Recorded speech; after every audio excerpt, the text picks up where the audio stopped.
Hi, and welcome to another episode of Inside NDF, sponsored by National Dance Foundation. Each week, we interview another fascinating member, a mover and shaker of the dance community. And that's what this podcast is. It's dedicated to dance education and those who make it happen. Inside Dance, as I said, Inside NDF, as I said, is sponsored by National Dance Foundation with the mission of hashtag KIC, kindness, inclusion, and community, and reaching out and creating opportunities, giving everyone a chance to dance. So today, for this Friday, we are happy to introduce Teri Mangiaratti, and I hope I did that right, as I always make a joke. My maiden name is Di Pasquale. I have no excuses for that. So, so happy to have you here. Just a little brief. I got to meet Teri a couple of years ago at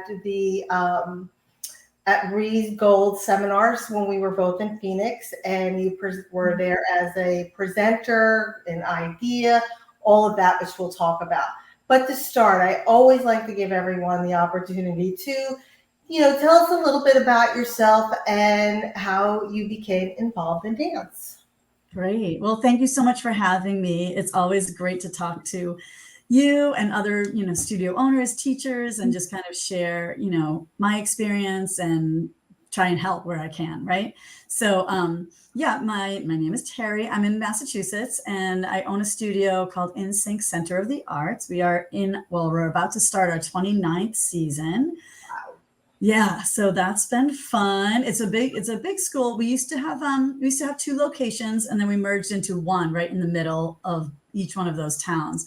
And when we did that, we got really big. So Wow. now there's about 1,000 kids at the studio, taking like 1,600, 1,700 classes a week. So however you want to figure out those numbers. I know us studio owners, we count kids, and then we count classes. So whatever number we're looking at, but it's big. There's a lot of kids, a lot of moving parts, a lot of teachers, a lot of management. And when I moved into that new location and it got really big, I had to really change how I was running my studio and like running my life. So a lot of the systems and things we put into place, some of the management that we had to implement, the delegation and director role, all the things that had to go into place to kind of, manage a big studio, we got going, and it's been great. And we worked really hard to do that. So those are kind of the things I share out in the convention circuit, like you were talking about at the DLTC, Dance Life Teacher Conference with Ree in Phoenix. I miss Phoenix, but and now in Connecticut, right? So, and that's what I've been doing, is kind of sharing what's been working for me and helping people kind of muddle through this studio owner life. Well, obviously, it's working very well because the studio itself speaks for it. But what made you become interested in dance? And not only that, what made you want to own a dance studio or to start up? So tell us a little bit about your journey that way. Yeah, it's kind of funny. I have a non-traditional journey, and I think that affects how I run my school and how I coach other owners to run theirs. Because I took up my typical dance class when I was like 4 or 5 or something like that. That was that. And then I didn't. I think I did that for 1 year, and I did not take a formal dance class again until I was a senior in high school, which is wild. So I was not a studio kid who lived at the studio and went through the rankings. That wasn't ever my dream, to own my own studio and be a dance teacher. That was not my thing. I did that little class when I was young, and then I was a cheerleader, and I was a dance team girl, and I was a gymnast. So I went that direction. I coached a bunch of high school dance teams. When I was in college, as soon as I got out of high school, I started coaching and doing things that way. I was a dance minor in school, but a psychology major. And what ended up happening for me was I was coaching and doing a lot of young, we'd bring in little kids for fundraisers to do a dance with the dance team day. And we'd charge them $10. It was all on paper and index cards, because there was no internet computers or cell phone, no apps, no nothing. So, but we would do those, and they would be so popular, and all those little kids' parents were like, can you do this? Can we keep coming? So I started a youth dance team in my town, And then that one got too full, so I had to start another one. And that one got too full, so I had to start another one. Eventually, I had like 6 dance teams I was just farming them out to dance at different halftime shows at all the other, real teams I was coaching. And eventually they also wanted ballet and they also wanted tap. And I was like, I think I have a dance studio. Like it or not, this is happening. So, yeah, I rented some space at a local gym in their off hours in their aerobics studio when there were no aerobics classes. And I was teaching my classes out of there until one day I went to teach my class on a Sunday morning and the doors were locked and the gym went into foreclosure and I had nowhere to teach my classes. So then I had to run around, try and find some place to rent, found something, and then all of a sudden I had a dance studio. So a little bit, and then a different approach than, having a dream of a studio, finding the space, hanging the shingle and hoping kids sign up. I kind of didn't really do anything until I had demand to do it. And then I'd open another class, big demand, and I open another class. So I never got really ahead of myself. And what was happening in my area at the time, but now, we're talking the early 90s. There were some great studios, but everybody was a little bit mean. Like I don't think we had come around to like the kind approach of teaching dance yet. It was like, this studio's really good, but they're not so nice. This one's really nice, but not so good. So it was this, and me being a pie in the sky college kid with a child psychology degree that just thought every child should be happy. And how do I do that? I thought, from the beginning, there's just a way to do this better. There's a way to do this where we don't have to break kids to make them good dancers, and we can actually build them up and give them confidence. And the more confident they are, the better they'll dance. And if we do a good job at that, we'll create good dancers. And in the end, that's really all we need is confident kids. And, if some of them continue to dance, then great, but they all don't need to, and they're all not going to. So let's just not break them while we're teaching them, So, and that ended up, then that's what worked. So then, it just grew and grew and grew. And so, that's how it started. But I was not a lifelong dance person, which I think helped me in the end because I didn't have all the ballet experience. I didn't have all the tap experience. So as soon as I started offering classes, I was finding help because I was like, I'm not going to pretend to teach these high level ballet classes. I'm going to hire a ballet teacher.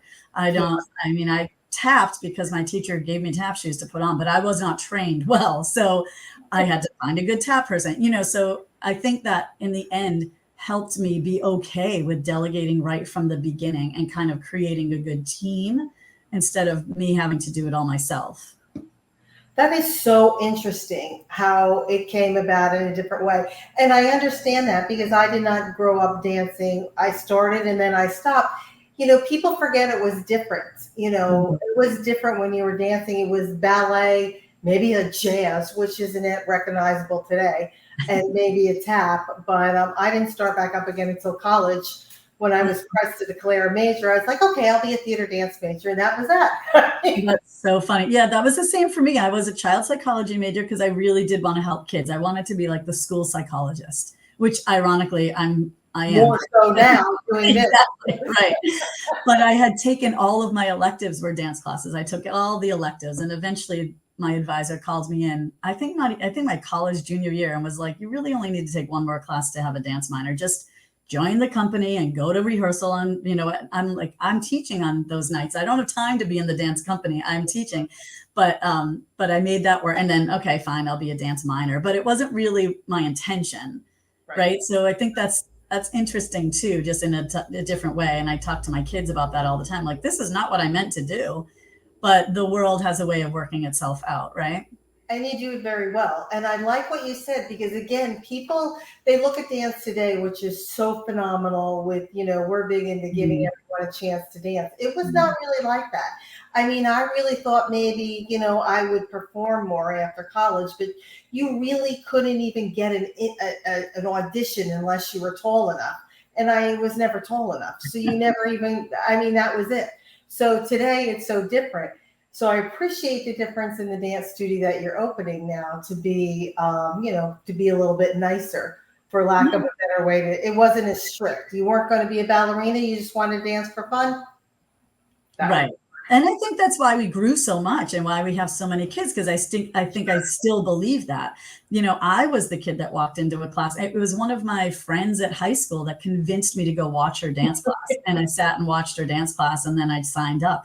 But I think I still hold that feeling that even when I started, I want to make sure that if I have a junior in high school show up that has no dance experience and her friend brings her in, I want to make sure we have room for her, because that was me. What if she's another me? So, but I feel like we need to focus. We need to have more of that. So I think that theory has trickled down through everything we offer at the studio, at all ages, levels, styles. Like, you can just take a hip hop class. You can just compete hip hop and not be a ballet dancer also.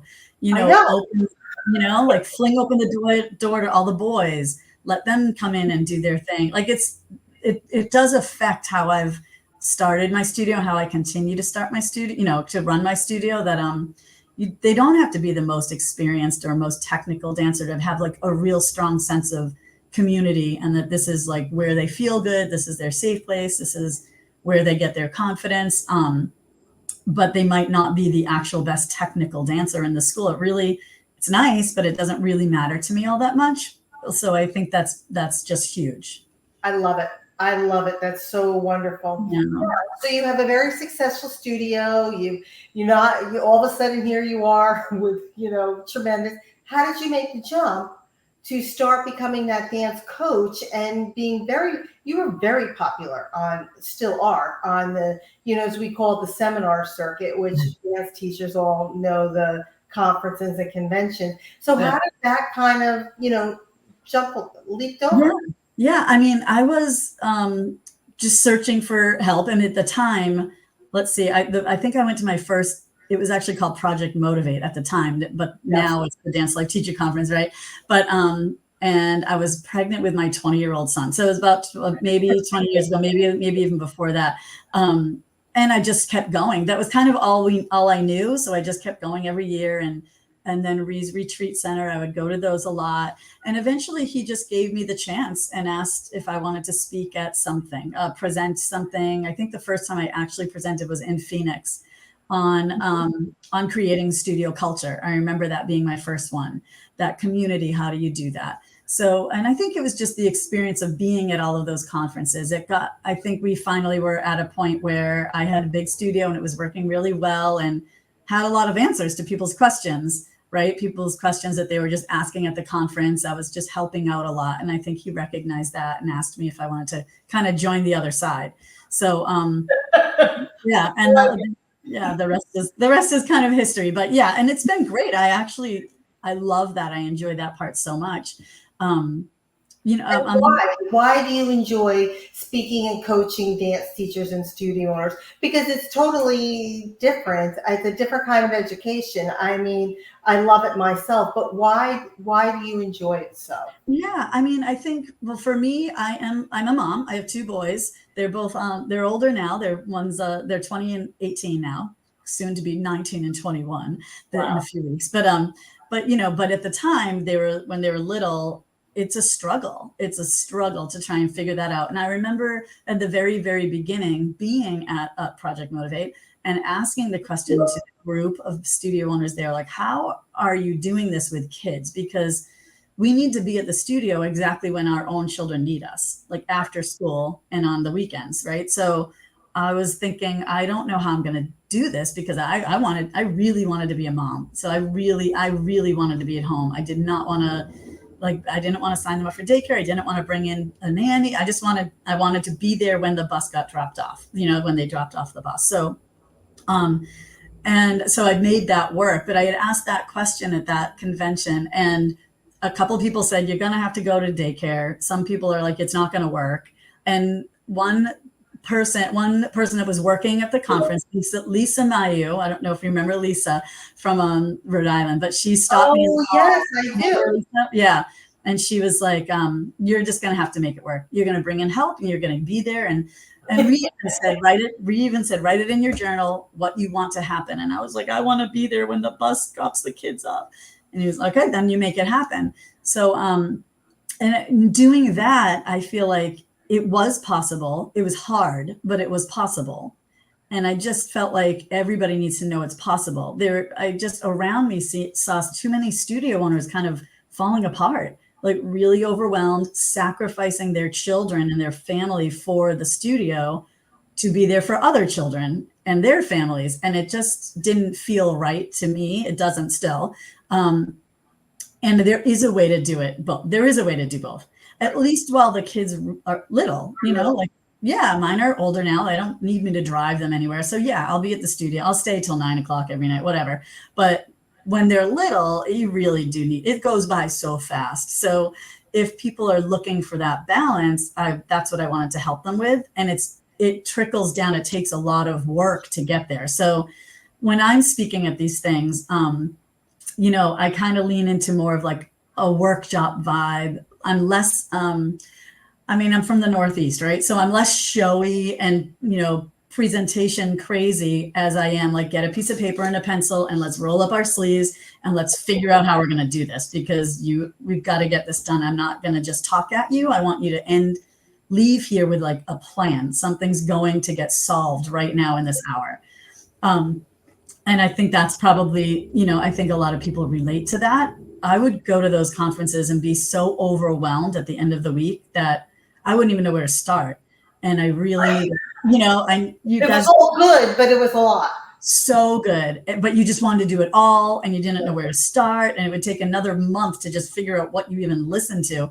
So I kind of like to go into my seminars with more of a, I'm not going to just talk at you. Let's just get something done right now. Let's create a job description and figure out who's going to take the position to help you get through this new year. So you leave with something done and you don't just go home so like overwhelmed and don't even know where to begin. So I think that's what has been working. Yeah. Yeah. Now, at the time when you were saying that you wanted to do that, that was still, if you were a studio owner, that was a radical thing. I want to get my kids off the bus. Wow. Do you find that it's changed much? Are they still trying to manage this, or are they a little bit more confident because of people like yourself going forward saying, no, you can. It's not going to be easy, but you can. So has that message changed from when you first started, even just back in Phoenix, to today? Has, going through COVID, has a lot of your message and your coaching changed much? Yes, I think it has. I think I can tell those people that are making solid decisions. I think that, the conferences are more accessible now. They're, you can get them online. You can pick up the phone and call any one of the coaches that can help you get through this. It's more, you just have more exposure to people who are doing it. So people, so people are starting to get more creative. I do think that people are trying to strike that balance a little bit better. But the young studio owner that's just starting out, it's difficult because there's no, if you're going to have somebody go there and teach your classes, you have to pay them. So it gets a little bit harder in the beginning. There's still those battles to win as far as, who am I going to get to take my place if I'm not there? Do I trust that person? All of that is still something that a lot of studio owners have to deal with. But now they have so many more role models to look at. Like, it is possible to do that. Because it's a tough business for that reason. I often equate it to like owning a restaurant, because I would imagine a restaurant owner is kind of the same, right? They have to be there when they. Especially for the chef too. Like if you're the chef and the restaurant owner, it's like being the teacher and the studio owner. Right. Two dual hats, it becomes a little more complicated. Exactly. Like any of these jobs that you want to be somewhere else exactly at the time where your family needs you, that's hard. So so that's kind of been my goal. And I do think it's changing. I think it still needs work, because I think we're still kind of like, paddling.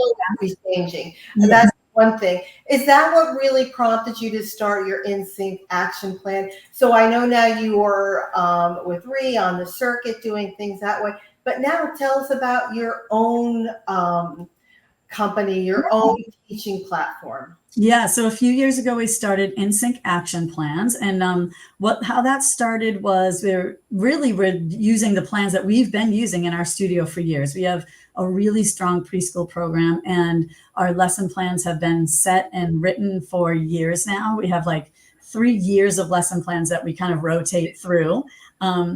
we just pulled together all of the information and kind of got it all documented. So all the written lesson plans, the video content for every single week, all of the games on video, all of the song lists, and skill cards that we use to track the kids' skills, coloring books, like all of it is in one place. And it's available for, like, for people that want to really get control of their preschool program for the whole year, rather than, there's so many good preschool programs out there. There's actually so much more than there ever was.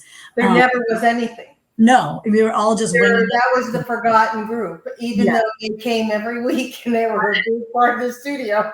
To find a preschool program was like, after Al Gilbert, that was it. Right. And you really need to keep, well, if you can keep a good preschool program, your success will last for so long. So we got that all down, and I really wanted it to be easy for people to use. So it's not a membership model, so people aren't locked into a consistent monthly membership fee like forever and ever. It's just a one-time, you buy it, it's yours, do whatever you want with it, change what you want, it's fine. And it's been, where can they buy this at? They can buy it on the website at insyncactionplans.com. So it's on there. Actionplans.com, everybody. Definitely check it out. Okay.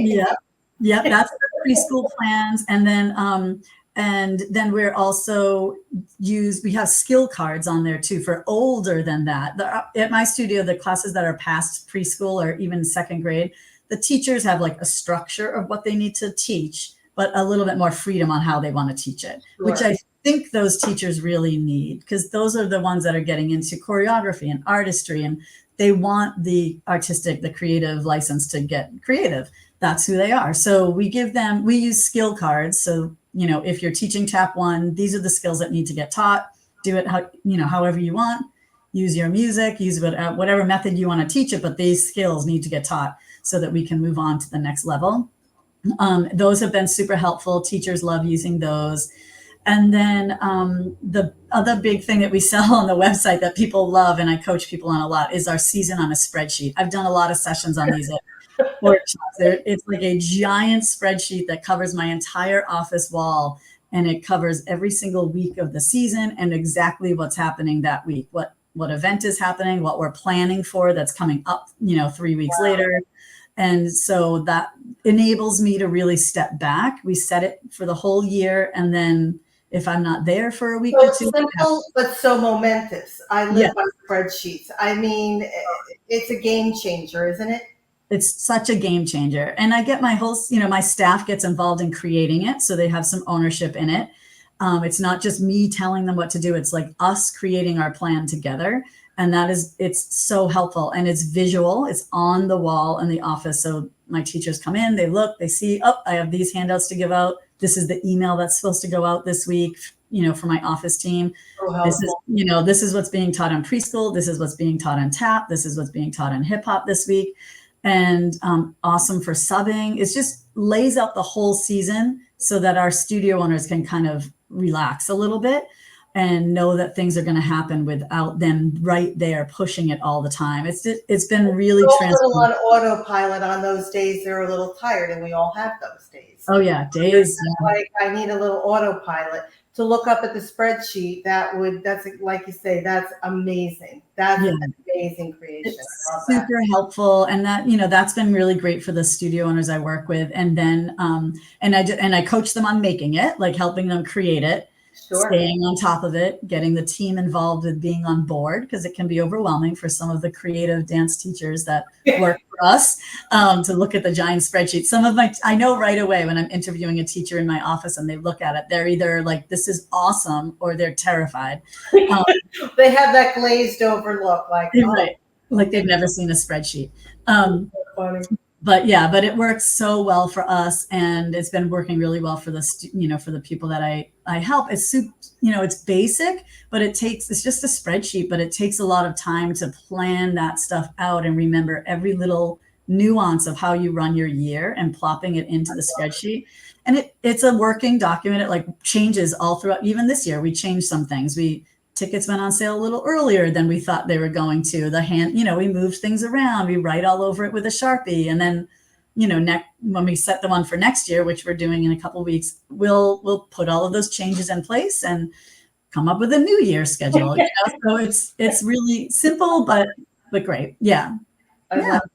Now, as you know, National Dance Foundation's mission, and you talk about studio culture, is, we call it hashtag KIC, kindness, inclusion, and community. Why do you think that it would benefit the dance community, and especially dance studios, to really be part of their culture, part of their thought process? How does that actually benefit them personally and really even successfully as a studio? Yeah, I mean, I love what the organization is doing. I just actually forwarded some of it to my special needs director, because we have, we have a great special needs program. We have for years, oh my gosh, I think it's been about 18 years now.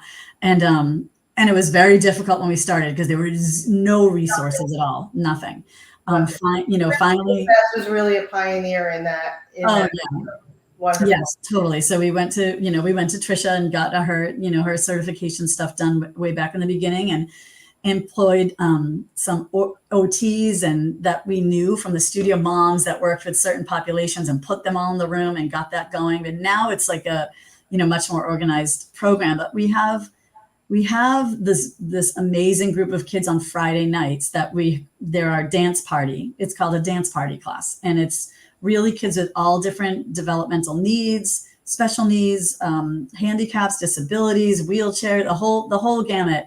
And they're older kids. The youngest one might be 16. The oldest might be 20 something. That's important. That's very good. Oh, it's so great. They go in, they own the studio when they walk in, they have a blast. Everybody loves them. They're in our shows, and they are part of everything that we do. And just that alone has changed the whole culture of the studio. There's, it's just the whole thing.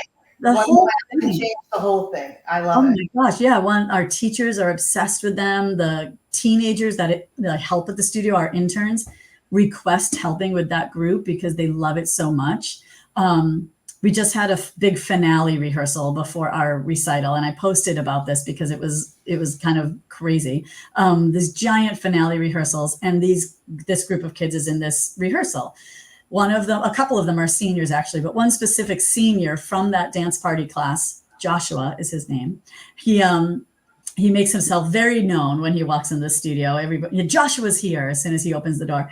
But he took them. I was speaking to the kids on the microphone while they were all sitting down, about 200 kids in the room. And he asked for the microphone. He stood up and was like, wanted the microphone. So I gave it to him. He gave the most inspirational speech to the entire group of finale dancers. We were all hysterically laughing, also crying. Just like, I love it here. He was just going crazy. And I am moved by that video, but I'm also more moved by watching the kids watch him and the support. They were cheering his name, and he ended his little speech by cheering Joshua. The whole group of kids is cheering. I love it. And it was interesting. It was just motivational to everybody there, the staff, him, his group of friends, and all of our kids to see that happening. I just felt like it was so important. Like, you do not need to be the best dancer in this room. All you need to do is find the joy that kid is finding in this program right now, and understand it, appreciate it, respect it, encourage it. It was really moving. That joy is contagious to others that aren't even special needs dancers. That joy is contagious. So. Yeah, I know. We had they were at the recital, and the kids are giving him high fives after that speech. Like, I saw your speech. We had one little girl come to him and say, I was going to not come back to dance, but I'm coming back because of your speech. And so I was like, oh my God. And he was like, yeah, high-fiving her. So, I just think it's important to open our doors to all of these kids. Like, absolutely. Special needs, not special needs. Most of our learning difference kids are in all of our regular classes anyways. This one specific group of kids is beyond and a little bit over what they need, and older. They're just not really even in typical high school anymore. and that's so they're in their own class. But other than that, they're right mainstreamed into all of our classes, and that's really, really, I think that's just important, but also a challenge. So that is where we need the Trishas to help. We every year for National Dance Week, we give out at least 5 or 6 scholarships for her online certification course, and that really makes a difference. And we keep that going because, like you say, it's a challenge. If you need some teaching tools, some of guidelines of what to expect, what to see, so you feel comfortable. The more comfortable you feel with something, the more you like to do something. The more you like to do something, the more successful you are at it. So I'm with you 100% on that. Yeah, and I think it's important to show your community, like you're outside of your studio community, that because families struggle when their children have even just the littlest neurodivergency, like just the littlest thing. They might, they're thinking, my kid can't do that. I don't know how my kid's going to be able to sit still long enough to do this thing, or focus long enough to be in a class like that. So I think it's important for us to show the community too that no, they actually can, and everybody's welcome here. It's just a really important message at large, so that that parents do let their kids go and learn. That one thing might really actually turn that switch on for them. A dance class is really good for all of that. And it's interesting what you said about the parents and the families, because they're always very nervous. Mm-hmm. I remember when I was teaching, I had one mom come up to me and said, I don't know, is she going to be able to keep up? Is she going to be able to do it? And she was just slightly challenged. I said, and she never missed a dance class.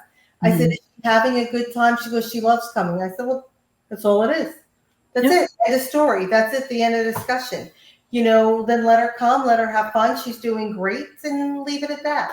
It's so important. And that's why it's even important. The mom felt so much better after that the expectations were realistic for the situation. Yeah. And I think that's the biggest thing with, welcoming anybody into the studio is the communication with parents. And I do think that's, teachers struggle with that because it can be intimidating. We're always coaching our staff on how to talk to parents. They get nervous about that. But really, all they want to know is that you love their kid and you're working with them, and keep that communication open. Like, today was a hard day, or we're going to need a little more support today, or, whatever it is, let's keep those lines open so that we can help them. A lot of these kids that, all of the kids really, not even a kid with a challenge, but school is not their best place. School asks a lot of them that most kids really kind of struggle with. And so some parents will stop there. Like they don't focus, they'll label them with all of these things, so they don't reach out. They think these other things are outside of their reach too. But sometimes these other things are actually the key to making that child whole again. So, and they just need to know it's okay to talk about that, and let's have the conversation. So yeah, I encourage everybody to do that. Open up the doors a little bit more, get the help where you need it. Trisha has a great program. I think that's the psychology I hear coming out in you. You know what I mean? That's what I mean. Things happen for a reason, I think, right? Perfect. Yeah. It's so great. But she has a great program, and I love her new program that she's running. Is less. Yes, it's less about teaching a class all with special needs kids in it, and more about like classroom management for the all of the different needs that are in your traditional classes, which is, I know that's where teachers struggle. So getting all of those tools to do that really will help everybody out, and really just open the doors more for these kids. I can never talk well enough about Trisha Gomez. We even interviewed her on the podcast. She's been instrumental about helping National Dance Foundation and getting our dance mob involved with the young kids with special needs. So I am with you. I can't say enough about good things. Well, I want to thank you so much for taking the time out. You were absolutely fabulous. This conversation was inspirational to some. I know it will be. So do you have any final comments you'd like to? All I would say is just, for studio owners and teachers out there right now, we're recording in the summer, but I don't know when this will be posted, but whenever it is, take a minute to breathe, refresh, rejuvenate, kind of recharge a little bit, and then just stay connected to the why you're doing it, for two things. Like, why are you doing this on a heart and soul level? And also, why are we doing this logistically? Like your schedule, your finances, like, why am I doing this? Make it work for your life and stay connected to your why at the same time. I think those two things, if we can just stay focused there, everything will be great. I love it. I love it. Well, I want to thank everyone again for tuning in for another episode of Inside NDF.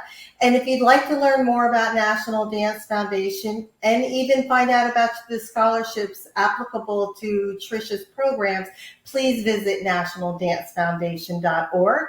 So we will see you next Friday, 12 noon Eastern Standard Time. Thank you again. And as always, keep dancing. Bye-bye. Thanks, Teri. Thank you.